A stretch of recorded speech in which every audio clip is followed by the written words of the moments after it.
तो इस कहानी के अंदर हमें चार्ल्स जेवियर की बैक स्टोरी दिखाई जाएगी जो कि दिमाग को कंट्रोल कर सकता है। तो इस कहानी की शुरुआत होती है 1944 पोलैंड में, जहाँ पे हमें एरिक को दिखाया जाता है जो वर्ल्ड वॉर के दौरान अपनी माँ से बिछड़ जाता है और इसी बीच उसकी शक्तियाँ काम करने लगती है। और ये सब होते हुए वहाँ का नाजी ऑफिसर जिसका नाम शॉ है वो उसे देख लेता है। वो उसे अपने ऑफिस में बुलाता है जहाँ पर वो उसे एक सिक्का घुमाने को बोलता है, लेकिन एरिक लेंशियर ऐसा नहीं कर पाता, जिसके बाद शॉ उसकी माँ को गन पॉइंट पर ले लेता है। लेकिन इसके बावजूद भी एरिक लेंशियर उस सिक्के को हिला नहीं पाता, इसलिए शॉ उसकी माँ को गोली मार देता है। इससे एरिक को बहुत ज्यादा गुस्सा आता है और इससे वो वहाँ की सारी मेटल की चीजों के साथ तोड़फोड़ करने लगता है। वो वहाँ के 2 गार्ड्स को भी मार देता है। शॉ डर जाता है और वहाँ से चला जाता है। दूसरी तरफ हवेली में हमें चार्ल्स जेवियर को दिखाया जाता है जिसे किचन से आवाजें आने लगती है। जब वो किचन में जाके चेक करता है तब वहाँ उसे मिस्टिक दिखाई देती है। मिस्टिक चार्ल्स जेवियर की दोस्त थी और वो रूप बदल सकती थी। अब 1962 में एरिक बड़ा हो जाता है और वो अपने माँ के कातिल शॉ को ढूंढ रहा है ताकि वो अपनी माँ की मौत का बदला ले सके। दूसरी तरफ हमें चार्ल्स जेवियर को दिखाया जाता है जो जेनेटिक्स में प्रोफेसर बन चुका है। वो लोग जहाँ पर होते हैं वहीं पर CIA एजेंट कोयला को दिखाया जाता है जो कि एक कर्नल का पीछा करते करते एक रूम में पहुंच जाती है। यहाँ पे कर्नल शॉ से मिलता है। शॉ उसे अपने 2 म्यूटेंट्स दिखाता है। एक म्यूटेंट दिमाग पड़ने के साथ साथ डायमंड शेप में भी बदल सकती थी, तो वही दूसरा म्यूटेंट जिसका नाम एजाजेल है वो टेलीपोर्ट हो सकता था। यहाँ शॉ उसे टर्की और रशिया के पास मिसाइल रखने के लिए बोलता है, लेकिन कर्नल इसके लिए मना कर देता है। इसलिए शॉ उसे धमकी देता है जिसकी वजह से कर्नल को उसकी बात माननी पड़ती है। इसके बाद एजाजेल उसे उसकी मीटिंग में भेज देता है। यहाँ मोइरा ये सब कुछ अपने ऑफिसर को बताती है, लेकिन इसका कोई फायदा नहीं होने वाला था क्योंकि उस मीटिंग में कर्नल भी शामिल था। दूसरी तरफ हमें एरिक को दिखाया जाता है जो कि शॉ के पार्टनर्स को मार देता है। यहाँ कोयला की बात कोई नहीं मान रहा था, इसलिए वो चार्ल्स जेवियर से मदद मांगने के लिए जाती है और चार्ल्स जेवियर उस मीटिंग में उन सबको बता देता है कि म्यूटेंट्स असलियत में मौजूद है। इसके बाद वो लोग वहाँ से चले जाते हैं। दूसरी तरफ हमें शॉ को दिखाया जाता है जिसके पास ब्लास्ट लॉक की पावर होती है, यानी कि वो बड़े से बड़े ब्लास्ट को अपने हाथों के जरिए लॉक कर सकता है और वो इस पावर से कर्नल को मार देता है क्योंकि कर्नल को जो काम सौंपा था वो काम अब हो चुका है। अब यहाँ एरिक भी उसे मारने के लिए आ जाता है, लेकिन वो अपनी ताकत से उसे दूर फेंक देता है। यहाँ चार्ल्स ने भी शॉ की लोकेशन को ट्रैक कर दिया था और वो लोग उसे पकड़ने के लिए आते हैं। चार्ल्स शॉ का माइंड पढ़ने लगता है, लेकिन शॉ की टीम की एमा उसे ऐसा करने से रोकती है क्योंकि एमा के पास काफी सारी म्यूटेंट पावर्स है। तभी एरिक अपनी शक्तियों की मदद से उस शिप को तोड़ने लगता है, लेकिन शॉ अपनी सबमरीन से नीचे चला जाता है, इसलिए एरिक भी उसका पीछा करने लगता है, लेकिन चार्ल्स जेवियर उसे ऐसा करने नहीं देता। इसके बाद CIA का हेड उन्हें अपने हेडक्वार्टर्स ले आता है। इस हेडक्वार्टर्स में उन्हें हिंट नाम का एक साइंटिस्ट म्यूटेंट मिलता है जिसने सेरेब्रो मशीन बनाई थी। अब क्योंकि चार्ल्स जेवियर के पास माइंड टेलीपैथी कनेक्शन की पावर होती है, इसलिए वो उस मशीन से म्यूटेंट्स को ढूंढने लगता है। यहाँ वो शॉ को रोकने के लिए एक एक्सट्रीम बनाने को बोलता है। अब वो यहाँ पर म्यूटेंट्स ढूंढ लेते हैं जिनमें से एक लड़के के पास उड़ने और मुंह से आग निकालने की ताकत होती है। वो लोगन को भी ऑफर देते हैं, लेकिन लोगन उन्हें साफ मना कर देता है। दूसरी तरफ एरिक ने एक ऐसा हेलमेट बनाया था जिससे कि कोई भी उसका दिमाग न पड़ सके। अब यहाँ उन सारे म्यूटेंट्स को एक जगह बिठाया जाता है जहाँ पर वो म्यूटेंट्स अपनी पावर्स एक दूसरे को दिखाते हैं, जिससे वो लोग वहाँ पर काफी ज्यादा तोड़फोड़ करते हैं।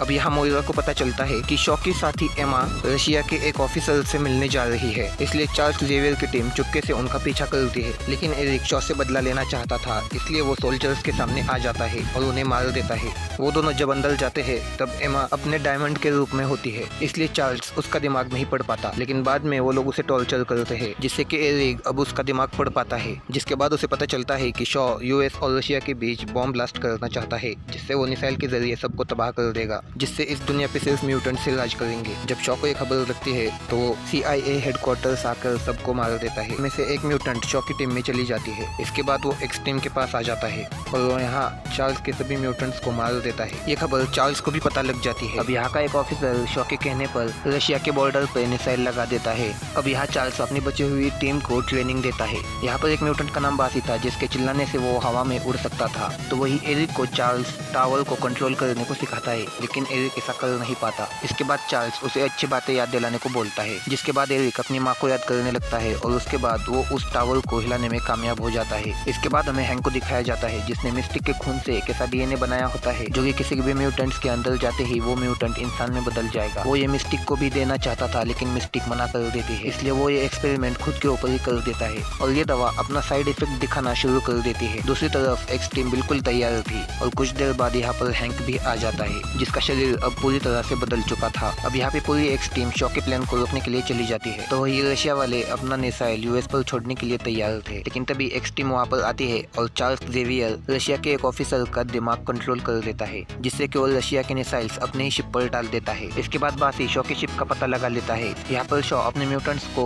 उन पर हमला करने के लिए बोलता है और वो खुद अपने परमाणु रिएक्टर रूम में चला जाता है। यहाँ एरिक अपनी पावर की मदद से उस सबमरीन को बाहर निकाल देता है और यहाँ पे एक्स टीम का प्लेन भी क्रैश हो जाता है और यहाँ पे शॉ की टीम और एक्समैन की टीम में लड़ाई हो जाती है। यहाँ एरिक शॉ को मारने के लिए उसके सबमरीन में चला जाता है और परमाणु रिएक्टर की एनर्जी को बंद कर देता है। अब यहाँ पर शॉ का रूम खुल जाता है और जैसे ही एरिक उसे मारता है तो शॉ उसकी एनर्जी एब्जॉर्ब कर देता है और उसकी एनर्जी उसी पे डाल देता है। अब यहाँ पर चार्ल्स जेवियर उसे बचाने के लिए आ जाता है। अब यहाँ एरिक चालाकी से उसके हेलमेट को उतार देता है और चार्ल्स शॉ के दिमाग को कंट्रोल कर देता है और उसे रोक देता है। यहाँ एरिक उसका हेलमेट पहन लेता है, जिससे कि चार्ल्स उसे कनेक्ट नहीं हो पाता।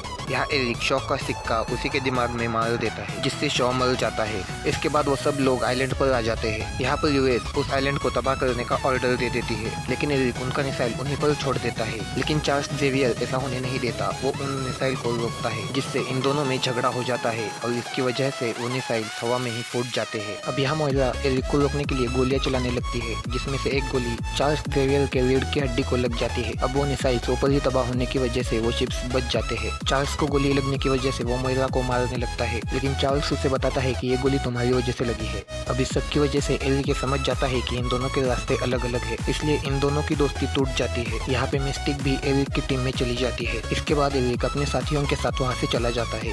अब कुछ टाइम बाद हमें चार्ल्स और मोइरा को दिखाया जाता है।